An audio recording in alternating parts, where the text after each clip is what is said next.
நல்லதே நடக்கும், நல்லதே நடக்கும்.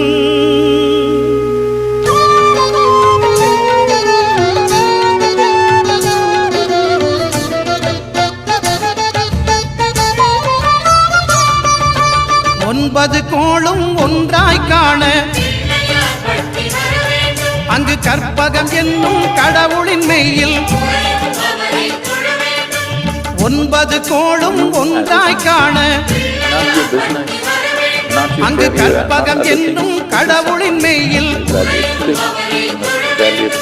சூரியன் முதலாய் ஒன்பது கிரகமும் பலவித குணங்களை கொண்டிருக்கும். எங்கள் கற்பக தருவில் அவை வரும்போது ஒன்றாய் சேர்ந்து பலனளிக்கும். Simple way of sitting, this is